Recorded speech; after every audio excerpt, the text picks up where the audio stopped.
and a highly sought after resource in the business profession and professional circles. A premier keynote speaker and leading authority on achievement for various audiences, Shon energizes, motivates, and empowers people to meet the challenges of the world around them and unearth treasures that have been lying dormant. Mr. Hart has a keen way of turning what he touches into gold. His straight from the heart passion and high energy motivates audiences to step beyond the limitations and into their greatness. Over the years, Shon has expanded his role from speaker to keynote speaker to program developer. Young brothers, I'd like to introduce you to Mr. Shon Hart. Thanks, man. Appreciate it, brother. Good morning. Good morning. Good morning. Good morning. That's what's up. That's what's up. I am honored to be here this morning, ready to rock out with you guys, man. Are you guys excited about 2018? Yeah. That's what I like to hear, man. See, when you give me energy, word up, like you give me energy, I'm gonna give you even more energy. Like, see, you got up early this morning to come to this event. Some was forced, but some of you was ready. But I guarantee it doesn't do any good for you to participate in something and not getting anything out of it, right? Like, so if you going to school, you have to go to school, right? So you might as well get something out of it. Right. You got to be here this morning, right? Like so you can't leave because you don't have a car, you don't have a whip. So you're like, if I have to be there, I might as well get something out of it. That's right.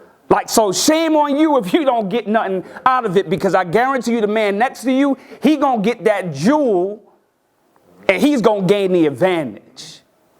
And it's all about positioning, right? Because we talking about assets. It's about positioning yourself to get the advantage. How many of you here are ballers?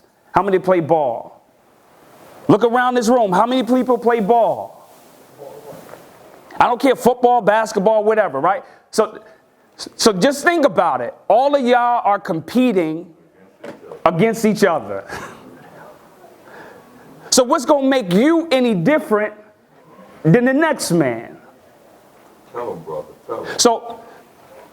So just real quick about me, because I don't have a whole lot of time. My name is Shon. I'm from Jersey, and I've been here in Michigan for quite some time. I played ball at Michigan State and from 93 to 98, where that changed my life, man. It changed my life, where I thought I was going to college just to be a pro.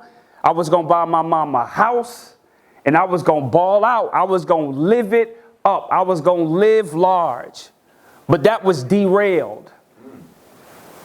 And that did not manifest. But your boy did walk out with a degree. Your boy did walk out with a degree. So before I get into my presentation, let's be honest, right? Like, so how many people, let's be honest, nobody's going to get you. How many people in here love school? Love school. Thanks for being honest. Hey, there's nothing. Why you tell my man to put his hand down? He said he loves school, right?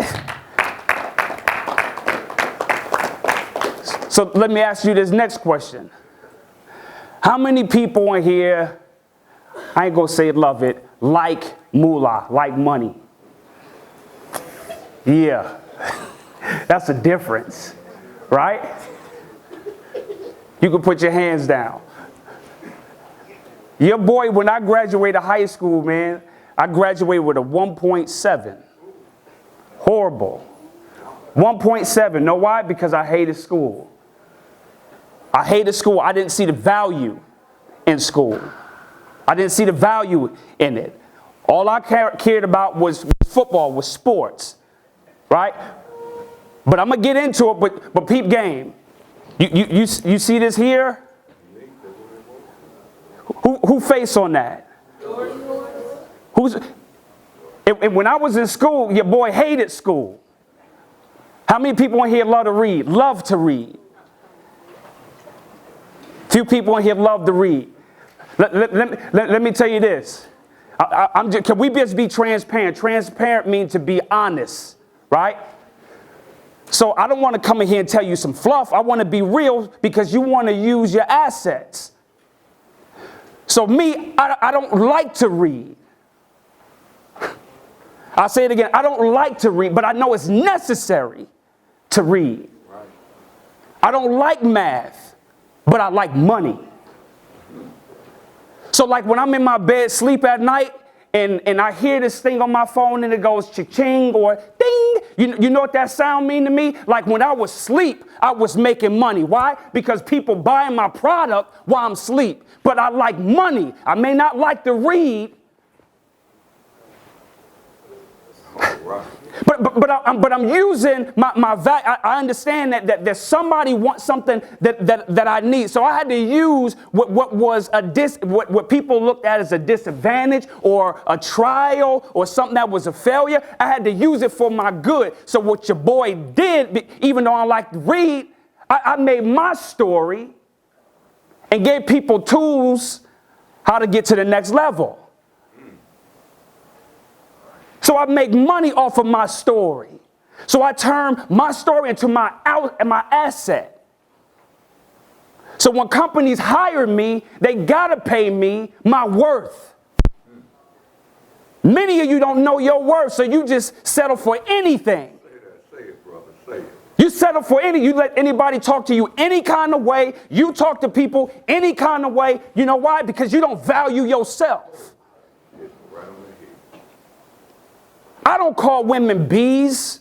I don't talk to them reckless. Know why? Because I'm honorable. I'm a man of honor, integrity, and respect. Regardless of how she rock out, regardless of how they act, it doesn't determine how your boy act because I know my worth.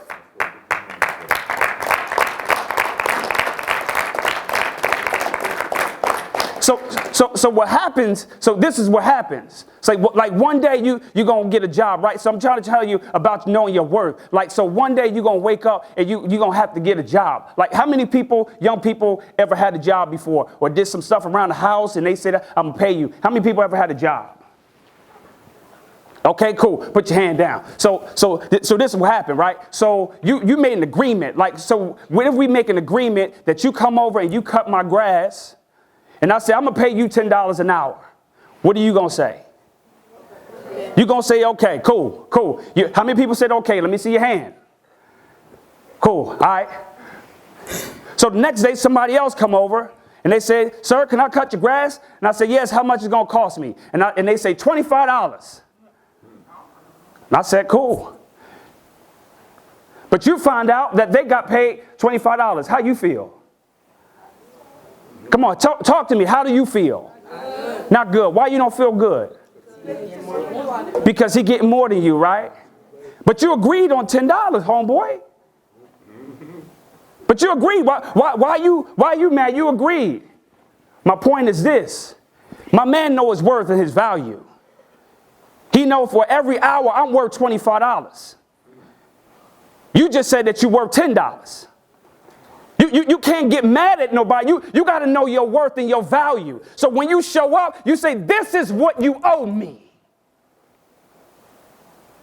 And you can't demand it if you don't bring no value to it. If you're a liability, come on, homeboy, you depreciate, you making things worse, then nobody going to give you that because you're not bringing value. Say it, brother. Say it. You got to bring value to an environment. When you show up, you're supposed to make that thing better because you there. That classroom ought to be better. Know why? Because you there.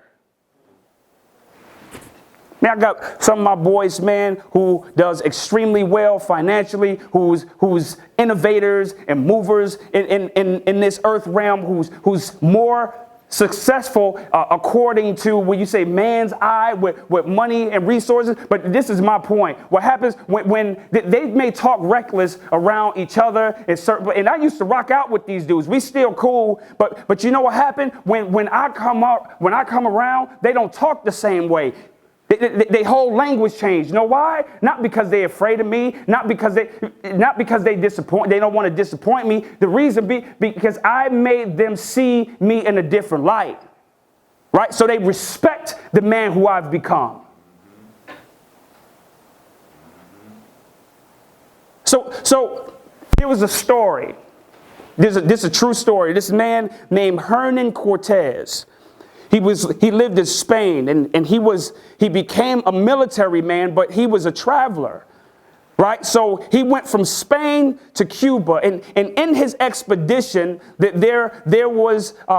wanted to take over Mexico. So what happened? He convinced the governor, which would be the president, right? To help you understand, he convinced the president to say, "Hey, allow me to be the overseer over this large expedition." And he convinced them to allow him to oversee this. You got to watch this. So when Cortez finally gets to Mexico, all of the people that was subjected to him, all the people that he was leading, once he arrived, you know what he told them to do? Because they came over on boats. You know, they didn't have cars and airplanes. So they went over on boats. So when they touched down, you know what he had them to do? What he commanded them to do? He told them, burn the boats. Every single boat that we came over on, he said, burn the boats. Wow. You got to see that. They was coming to battle, homeboy. They was going to colonize in this new area. So they arrived. They don't have no friends there. They don't know who's arrived. They don't know what they about to get into. But the first thing that he does, he looks to his soldiers and he look at all of them. He said, what we going to do next, before we go over here, I want us to burn every single boat because we're not going back. Wow. We made this expedition. And we made this expedition for a reason. And nobody is going back. So you have to have the same vibe. You have to have the same hunger when it comes to your life, homeboy. You got to burn every boat. Oh, you're saying it now. Oh, my goodness. You have to burn every boat. I mean, you have to be all in. Excuses, burn the boat. Yes. It has no space. It has no authority in your life. Excuses, it should not be anywhere in your vocabulary. So when it arrives, you burn that thing. Your past, you burn it. I don't care what you did. Burn it. The color of your skin, burn it. We may have what they call a disadvantage, but boy, you better learn how to use it to your advantage. Use your blackness as your advantage. I use mine. I'm telling you. I be around them, homeboy, and I know how to talk. Like I don't lose myself. When I worked in the prison, when I used to rock out with inmates and rocking out with them, I didn't lose myself. I could talk to legislatures. I could talk to people who was in political positions and still rock out with the inmates. Why? Because I knew who I was. So I'm telling you, just like Cortez instructed them, homeboy, to burn the boat, you better burn every boat. Every weight that's in front of you, you better burn it. Then the question is, like, do I deserve? Why don't you deserve it? Why not you? Right. That's real talk. Why not you? Y'all know Kobe Bryant? He's an animal. I don't care if you like him or not. But the homeboy was an animal. Right.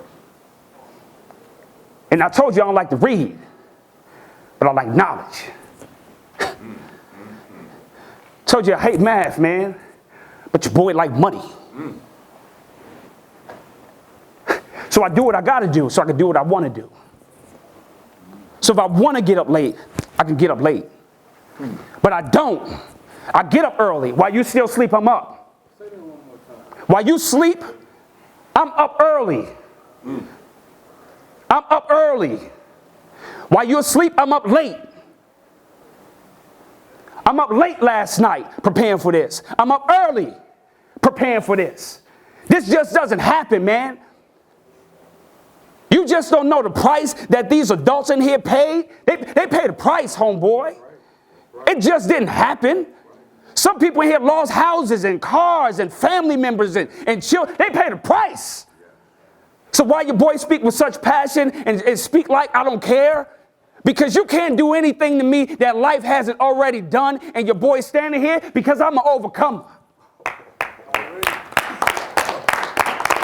So I'm like the mailman, homeboy. Like when he show up, like your parents, they're like, oh no, not today. But he like, hey baby, I don't care what you got to say. I'm dropping this mail off. No, don't give it. I don't care what. I'm gonna leave it on your front porch and I'm gonna run away. And I'm just saying that's me, man. Well, the price I paid in life, I'm the mailman. I'm just dropping this thing off and I'm gonna be about my way. I'm telling you, what you have in you is gold.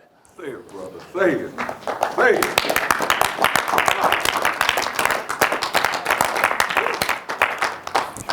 So Kobe Bryant, this is what I read. I don't know, I didn't follow him like that, but once I started studying, because I love greatness, man. So I started looking at Kobe, and it told me in the internet, it was talking about how Kobe Bryant in 2014, man, how he took that slot over Michael Jordan. Right? Some of you basketball junkies, you probably already know this stat, but I was amazed at the stat that I saw with Kobe Bryant. It said that in 2014, he took the place of Michael Jordan of most shots, not just taken, man, but most shots missed. Wow. And here's Kobe Bryant. How many rings he got? 5? This dude holds the record today for the most shots missed. Wow. See, some people who don't even understand it, they laugh and they be like, look at him, he can't shoot, he can't shoot, he can't shoot. I look at it the other way, like that half full thing is like, yo, just think about it. Kobe Bryant, he has 5 rings, right? Like he missed more than he made, right? But he was winning. The one thing that he didn't stop doing was what? He didn't stop shooting. No. Like every mistake he made, he didn't quit shooting. And many of you in here, you stop shooting. You stop shooting on your dreams. You stop shooting in life because of what people say. Because, it's too hard, because it's too difficult. I'm telling you, man, in order for you to be great, to go from average to elite, you have to keep on shooting.